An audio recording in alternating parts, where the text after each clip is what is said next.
আসসালামু আলাইকুম, আশা করি সবাই ভালো আছেন। তাসকিন ও মুশফিক কাণ্ডে রীতিমতো ভাইরাল হয়েছে ছোট্ট একটি ভিডিওর ক্লিপ। এ নিয়ে লাইভে এসে পুরো ঘটনার বিস্তারিত খোলাখুলি প্রকাশ করলেন তাসকিন আহমেদ। তো দর্শক, এই ঘটনার বিস্তারিত জানতে ভিডিওটি শেষ পর্যন্ত দেখুন। তাদের দুজনের মধ্যে ভিডিওটা পাবলিশ হওয়ার পর থেকেই ক্রিকেট পাড়ায় সরগরম। সেখানে দেখা যায় তাদের মধ্যে কথোপকথন হচ্ছে। হঠাৎ মুশফিকের উপর ক্ষেপে যান এই ফাস্ট বোলার। যদিও এই ঘটনা হওয়ার সূত্রপাত হচ্ছে সকল ক্রিকেটার যখন বোর্ড পরিচালকের বিপক্ষে, তাহলে কেন মুশফিক মিটিংয়ে জয়েন করেননি। ঘটনাটা ঠিক এমনই হয়েছে।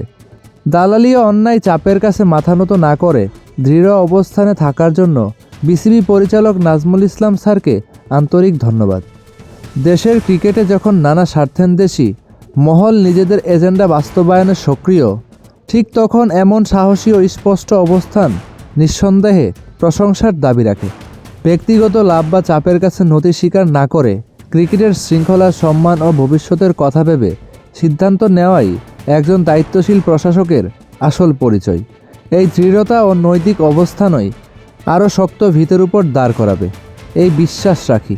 স্যার, দেশের ক্রিকেটের স্বার্থে এমন সাহসী ভূমিকার জন্য আপনাকে আবারও ধন্যবাদ।